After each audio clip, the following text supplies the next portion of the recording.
Welcome to Frenchy Tales.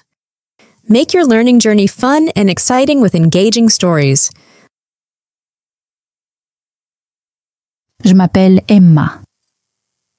Je n'ai pas grandi dans l'abondance, mais j'ai toujours travaillé, dur, et je n'ai jamais abandonné. Je vivais dans une petite maison avec ma mère et mon petit frère. Nous avions juste assez pour vivre. L'école était difficile. L'argent manquait toujours. Alors j'ai quitté l'école tôt pour trouver du travail. N'importe quel travail que je pouvais faire. À 18 ans, je suis devenue chauffeuse. Rien de spécial. Je nettoyais les voitures et je conduisais des gens. Un jour, j'ai eu de la chance. Quelqu'un a appelé pour dire qu'une femme riche cherchait une chauffeuse discrète. J'ai mis mes plus beaux vêtements, j'ai attaché mes cheveux proprement et j'ai attendu devant son grand portail. J'étais nerveuse, mais pleine d'espoir. Puis elle est sortie, calme, gracieuse, avec des cheveux blancs et une voix douce et profonde. Elle m'a regardée et a dit « Tu es jeune, mais polie. Je vais te donner une chance. Ne parle pas trop. » Elle s'appelait Madame Adams. Les gens de la ville la connaissaient, riche, discrète et très âgée. Elle vivait seule. Pas de mari, pas d'enfants, pas d'amis proches, juste son personnel, ses livres et de hauts murs silencieux. Au début, elle ne parlait pas beaucoup. Elle me disait où aller et restait silencieuse sur la banquette arrière. Je restais patiente. Je conduisais prudemment, j'arrivais toujours à l'heure et je ne touchais jamais à ses affaires. Les jours passaient lentement. Juste des trajets silencieux d'un endroit à un autre. Elle lisait souvent à l'arrière. Parfois, elle regardait simplement par la fenêtre. Je ne posais pas de questions, je ne faisais pas la conversation. Je me concentrais juste sur mon travail. Puis un jour, elle m'a demandé « Tu aimes conduire ?» J'ai souri et dit « Oui, madame, j'aime ça. » Elle a hoché la tête une fois sans rien ajouter. Mais après ça, elle a commencé à parler un peu plus. Elle me racontait des histoires de sa jeunesse, sur la ville, les moments difficiles et ce qu'elle avait vécu. J'écoutais attentivement. Je ne l'interrompais pas. Je conduisais pendant qu'elle parlait doucement. Un jour, elle m'a dit que je lui rappelais quelqu'un, une jeune fille qu'elle avait aidée il y a longtemps, mais avec qui elle avait perdu contact. Peu à peu, elle est devenue plus chaleureuse. Elle me laissait aider pour de petites choses. Parfois, nous partagions même un thé. Je vivais toujours dans une petite chambre près du garage. Rien de luxueux, mais je me sentais bien. Je me sentais en confiance. Je n'avais jamais eu une figure maternelle qui m'écoutait ainsi, ni de grande sœur pour me guider. Mais d'une certaine façon, Madame Adams était un peu des deux. Elle ne parlait pas beaucoup, mais je savais qu'elle aimait ma présence. Un soir, elle m'a regardée et a dit « Tu es honnête, Emma. C'est rare. Ne perds jamais ça. » J'ai dit « Merci, madame. » Et je le pensais. Ces mots m'ont marqué. L'argent ne m'avait jamais vraiment importé. J'étais juste fière qu'on me fasse confiance. Je ne savais pas à ce moment-là que sa confiance allait un jour tout changer pour moi. Chaque matin, j'étais prête devant la voiture. Madame Adams sortait lentement, toujours bien habillée, tenant sa canne. Elle me saluait d'un petit signe de tête, d'une voix douce, avec des pas discrets. Elle commença à demander de petites choses, de la musique, douce dans la voiture, ou un arrêt pour prendre un café. Elle me disait ce qu'elle aimait, les rues propres, le calme, les matins paisibles. Même âgée, elle avait l'esprit vif. Elle remarquait tout. Des feux de circulation à l'éclat de mes chaussures. Elle ne souriait pas souvent, mais je le voyais dans ses yeux quand je lui ouvrais la porte ou que je lui apportais du thé. Un jour, elle avait l'air fatiguée. Elle s'est adossée à son siège et a dit « Emma, reste près de moi aujourd'hui. » Je suis restée près de la voiture, j'ai surveillé ses pas, j'ai porté ses sacs et j'ai marché à ses côtés.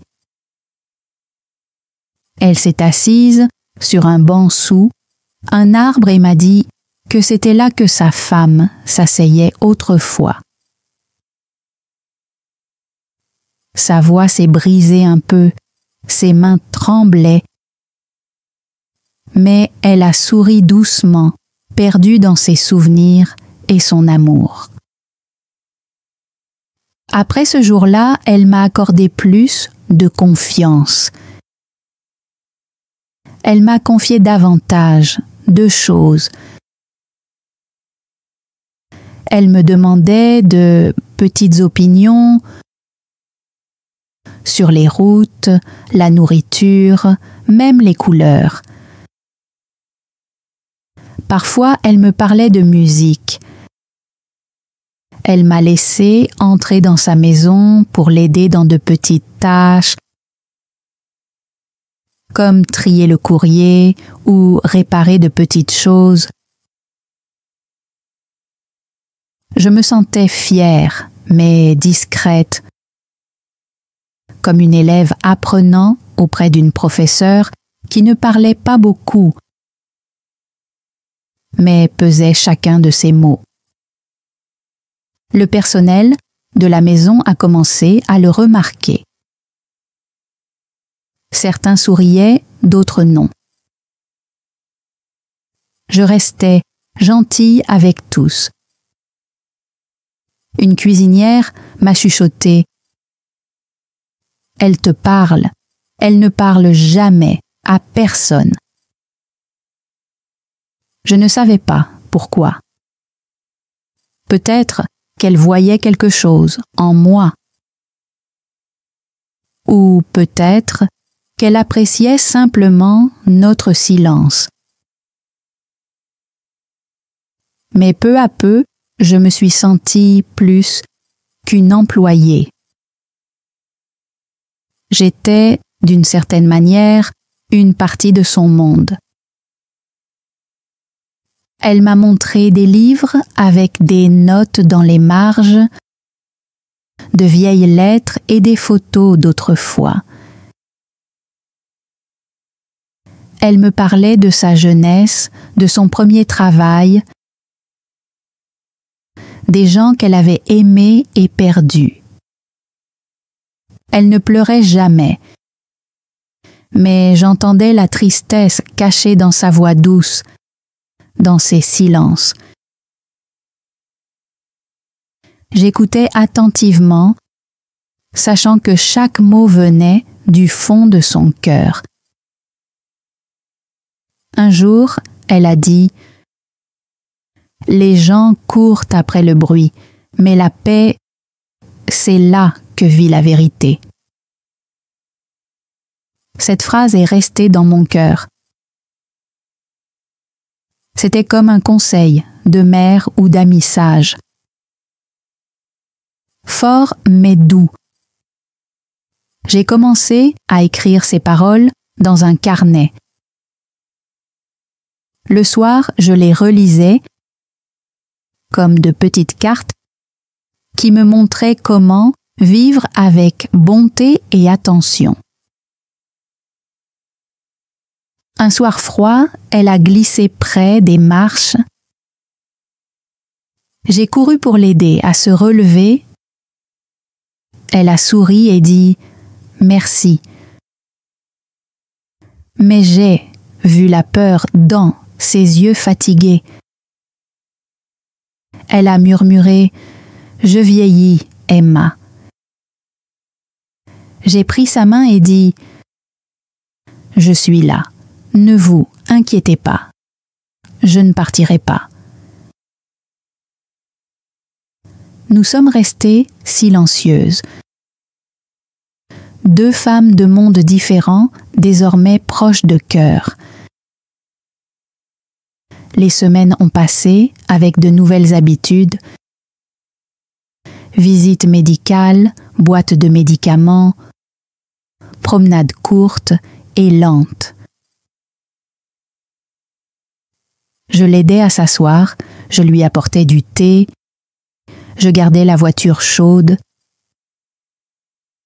Pendant les trajets, elle parlait davantage de la vie, des regrets et de la rapidité du temps.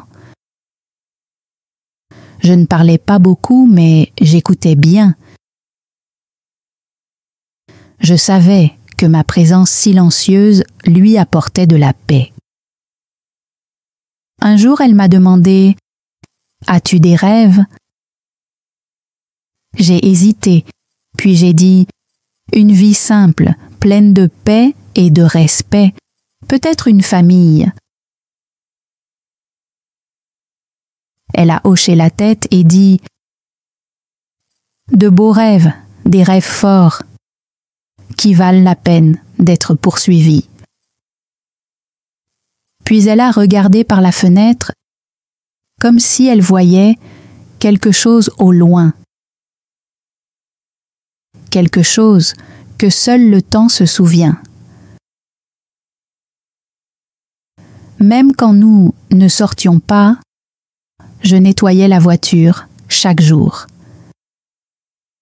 Je la polissais 2 fois. Elle l'a remarqué. Elle a dit « Tu traites cette voiture comme de l'or ». J'ai souri et dit « C'est la vôtre, madame ». Elle m'a regardé et a dit « Mais tu la traites comme si c'était la tienne aussi ».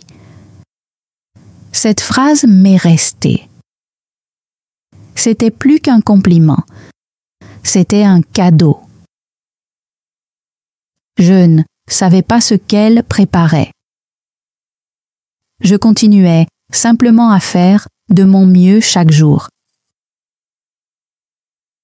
Les jours ralentissaient. Elle marchait moins, mais nous sortions encore quand le soleil était doux. Je lui apportais des livres, de la musique douce, une soupe chaude et des histoires que je pensais lui plairaient. Elle souriait davantage maintenant, riait même un peu. J'avais de la chance de voir cette lumière sur son visage. Un soir, elle m'a appelé tard. Je suis venue vite. Elle m'a demandé de m'asseoir et m'a tendu une petite boîte bleue. À l'intérieur, il y avait une vieille montre en argent. Elle semblait lourde de sens. De minuscules lettres étaient gravées à la main. Elle m'a dit « C'était celle de mon père. Maintenant elle est à toi. Le temps appartient à ceux qui s'en soucient. » Mes mains tremblaient. J'ai murmuré « Merci ». Elle m'a regardée et a dit « Tu es comme la fille que je n'ai jamais eue. » Ces mots ont brisé quelque chose en moi. Je ne savais pas qu'elle ressentait cela. J'étais juste sa chauffeuse, mais pour elle, j'étais bien plus. J'ai dit « Vous avez été comme une mère pour moi aussi. » Elle n'a rien dit, elle a simplement hoché la tête avec une émotion profonde dans les yeux. Cette nuit-là, je n'ai pas pu dormir. J'ai regardé les étoiles et pensé à la façon dont la vie change en silence, sans bruit, mais avec tant de sens. Madame Adams marchait plus lentement chaque matin. Sa voix devenait plus douce, plus fatiguée. Je l'aidais à s'asseoir dehors, sous le soleil. Je lui apportais du thé avec du miel et restais près d'elle, en silence. Elle regardait, souvent le ciel, comme si elle cherchait quelqu'un ou attendait un message. Je ne posais pas de questions. Je restais simplement là, à lui offrir une présence calme chaque jour. Le jardin était devenu notre endroit paisible. Les fleurs s'épanouissaient. Les oiseaux venaient souvent. Nous nous asseyions sous l'arbre, regardions les couleurs changer et partagions nos histoires lentement sans jamais nous presser. Elle parlait encore de sa femme disparue, de son rire, de son amour pour les matins pluvieux. Je sentais combien elle lui manquait. Même après tant d'années, la douleur vivait toujours en elle. Un après-midi, Madame Adams m'a donné un petit carnet en cuir ancien, rempli de notes de sa vie. Elle a dit « C'est mon cœur sur papier. Garde-le précieusement. » À l'intérieur, des pages remplies de pensées sur le travail, l'amour, la famille et le pardon. J'en lisais quelques pages chaque soir, apprenant des choses qu'elle n'avait jamais dites à voix haute. La maison devenait plus silencieuse, moins de visiteurs. Son monde se réduisait peu à peu. Elle ne faisait confiance qu'à très peu de gens et j'étais toujours en tête de cette courte liste. Parfois, elle s'endormait en parlant, tenant encore ma main, comme une amie proche. dans ces moments silencieux, je savais qu'elle était devenue bien plus qu'un simple travail pour moi. Un jour, un avocat est revenu. Il a apporté des papiers homo sérieux. Madame Adams m'a demandé de m'asseoir et d'écouter. « Cela te concerne », a-t-elle dit. Elle m'a regardé dans les yeux et a dit « Tu as été ma famille quand je n'en avais plus. » Ma poitrine s'est serrée. Je ne comprenais pas encore ce que cela signifiait, mais je suis restée calme et silencieuse. Elle m'a expliqué qu'elle avait modifié son testament. Elle me léguait tout, la maison, la voiture, le jardin et ses économies. J'ai essayé de parler, mais ma voix s'est brisée. Elle a posé doucement sa main sur la mienne et a dit « On ne t'a jamais donné grand-chose. Mais toi, tu m'as offert la paix quand Jean avait besoin. » Elle m'a demandé de prendre soin du jardin, de laisser les enfants jouer sur la pelouse. Construis quelque chose d'honnête avec ce que je laisse. Laisse-le grandir lentement, a-t-elle dit. J'ai promis d'essayer. Elle a hoché la tête et cela lui a suffi. Il n'y a pas eu de grand adieu. Juste de doux sourires, des larmes discrètes et des paroles tendres. Ce matin d'hiver, elle ne s'est pas réveillée. Je l'ai trouvée assise dans son fauteuil. Le chauffage était allumé. Un livre reposait sur ses genoux. Ses lunettes pendaient à son pull. Je me suis assise à côté d'elle pendant 1 heure, sans pleurer, tenant simplement sa main chaude et vieillie. Elle était partie en paix, chez elle, avec l'amour tout près, et le monde silencieux autour d'elle. Les funérailles furent simples et modestes. Quelques personnes se sont venues. Une musique douce jouait. J'ai prononcé un court discours sur sa gentillesse et sur le fait qu'elle m'avait donné un but. Après le départ de chacun, je suis restée debout près des fleurs fraîches sur sa tombe. Je l'ai remerciée encore pour m'avoir fait confiance, pour avoir changé ma vie, pour m'avoir aidé à grandir. La maison était maintenant à moi, mais elle semblait toujours lui appartenir. Je n'ai rien changé pendant des semaines.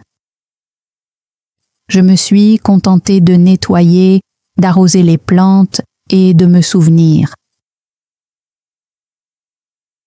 Sa chambre est restée intacte, comme si elle allait revenir demander son thé. Mais je savais qu'elle était partie et que je devais porter en moi tout ce qu'elle avait laissé. J'ai rouvert le carnet et cette fois j'ai lu chaque mot. Elle y avait écrit des rêves qu'elle n'avait jamais poursuivis, des regrets qu'elle n'avait jamais réglés et des leçons à transmettre. Elle parlait de la manière dont l'argent s'efface, de l'importance de la santé et de l'amour qui est tout. Lire ces pages, c'était comme entendre sa voix à nouveau, me guidant page après page. Les voisins sont passés avec des plats, des mots gentils. Beaucoup disaient « C'est toi qu'elle a le plus aimé ». Certains demandaient si j'allais rester, partir ou commencer quelque chose de nouveau. Mais je ne savais, pas encore. Car ce n'était pas pour l'argent, ça ne l'a jamais été. C'était pour faire quelque chose d'honnête, quelque chose de bon, comme elle me l'avait appris. Alors j'ai commencé à imaginer un lieu, un centre où les personnes seules se sentiraient les bienvenues. Une maison avec des livres, de la musique et des jardins pour les vieux, les fatigués, les oubliés. J'ai utilisé la pièce qu'elle aimait. J'y ai ajouté des fauteuils doux, des lumières chaudes et de la musique apaisante. J'ai ouvert la porte du jardin aux enfants. Le rire est revenu. Certains matins, je me sentais encore comme la chauffeuse, me levant tôt, observant le ciel. Mais maintenant, je conduisais autre chose. Je portais des rêves, je livrais de la paix. Et chaque fleur qui s'ouvrait me rappelait une femme qui avait tout changé. Pas avec de la gloire ou du bruit, mais avec de la confiance, du calme et un cœur plein de seconde chance. Le centre a ouvert doucement. Il y avait de petites chaises, de la musique douce et du thé chaud. Des gens sont venus, le cœur tranquille, portant des années de silence et de douleur. Certains restaient seuls pendant des heures, regardant simplement les arbres bouger par la fenêtre. D'autres racontèrent des souvenirs de jeunesse, riaient doucement ou pleuraient en tenant la main de quelqu'un. Chaque pièce avait des livres à lire, des plantes à arroser, des couvertures chaudes. Des tableaux couvraient les murs, des lumières douces brillaient la nuit. Des biscuits attendaient dans des bocaux. Les enfants couraient dans le jardin poursuivant des papillons, sautant par-dessus les pierres, riant fort. Les plus âgés souriaient en les regardant. Certains rejoignaient les jeux, d'autres applaudissaient. J'étais devenue plus qu'une aide, plus qu'une chauffeuse, plus qu'une jeune femme avec une histoire. J'étais désormais quelqu'un qui écoute, qui prend soin, qui se souvient de dire bonjour. Le carnet de Madame Adams restait sur mon bureau, toujours ouvert à une nouvelle page chaque semaine. Je l'utilisais pour guider le centre, pour me rappeler pourquoi j'avais commencé. Et chaque fois que je voyais quelqu'un sourire, je savais que je faisais vivre sa gentillesse. Une vieille femme est arrivée sans chaussures, portant seulement un petit sac et des yeux fatigués. Elle n'a pas parlé pendant des jours elle s'asseyait simplement sous l'arbre et regardait les oiseaux passer. Je lui ai apporté de la soupe et du thé chaud. Je lui ai donné des chaussettes propres et je l'ai laissée se reposer en silence.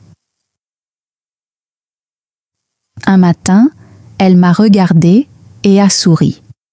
« Je me sens au chaud pour la première fois », a-t-elle dit. Une autre femme est arrivée avec sa fille, épuisée après de nombreuses nuits à l'hôpital.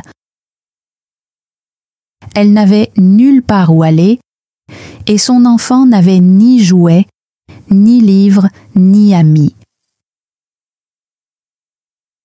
Nous leur avons donné une chambre, des coussins moelleux et un lit qui sentait les fleurs. La petite fille riait sur la balançoire pendant que sa mère dormait, enfin en paix.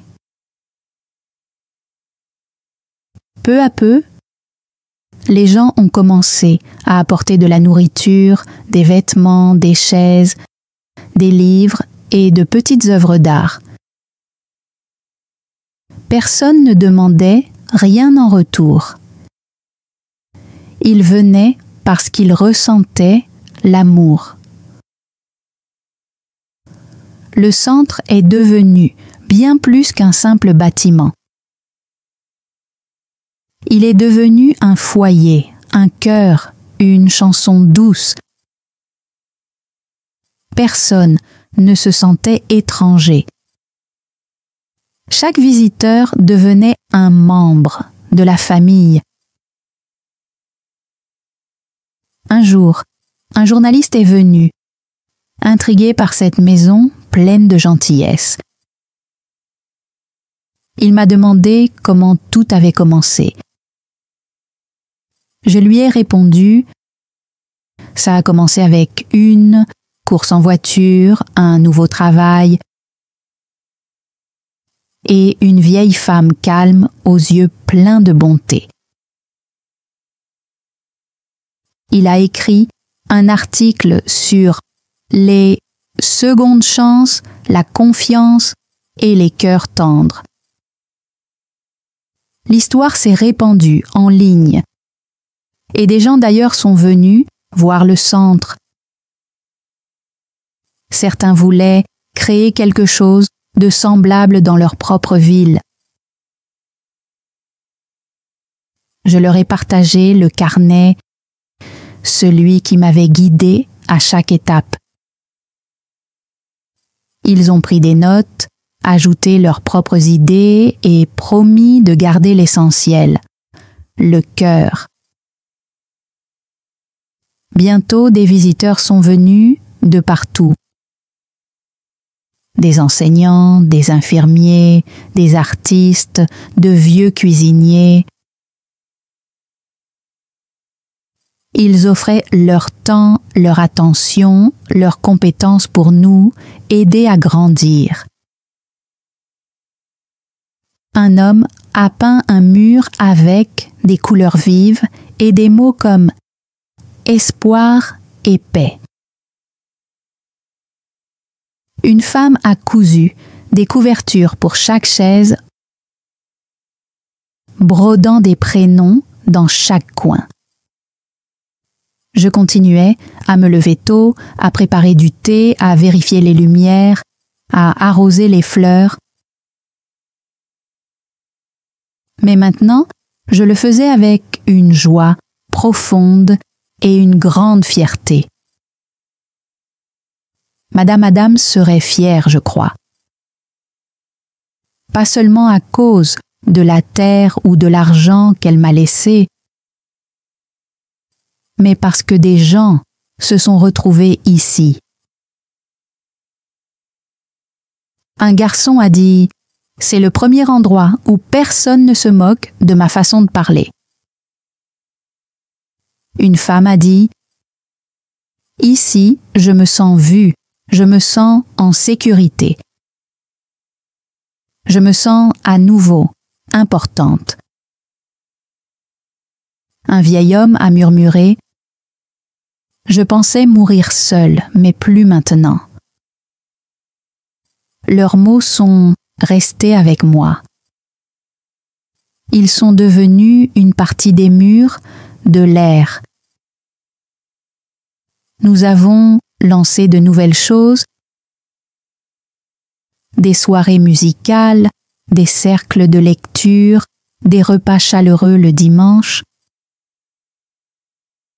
Les enfants dessinaient et accrochaient leurs œuvres aux fenêtres.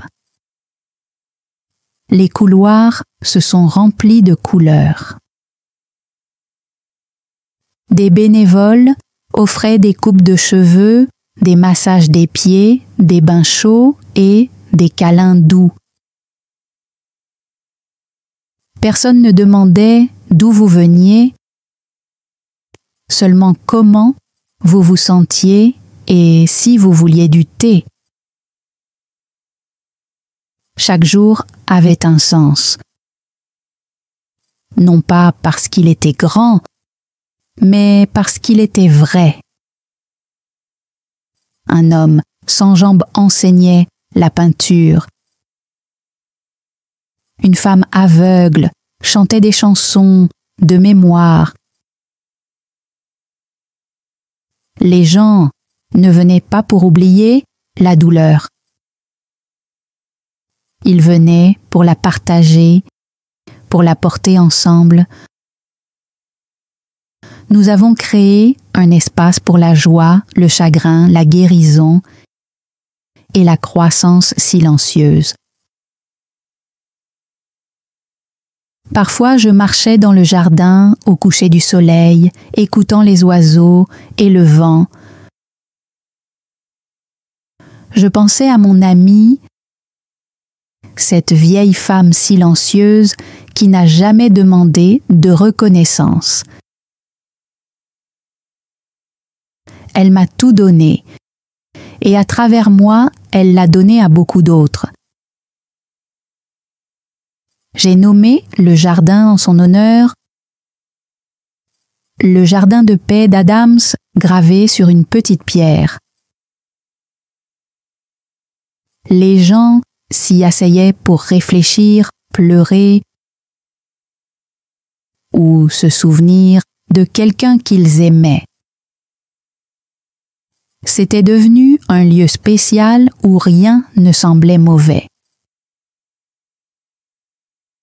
Moi aussi, je m'y asseyais souvent, le soleil sur le visage, le vent doux dans les cheveux. Les années passaient, mais l'amour grandissait. Les racines devenaient profondes, les rires restaient. Je n'ai jamais oublié qui j'étais, une chauffeuse, une aide, une femme à qui on a offert une seconde chance. Les gens continuèrent de venir avec des chaussures usées, des cœurs brisés et des corps fatigués. Nous les accueillions avec chaleur, avec du thé et une promesse.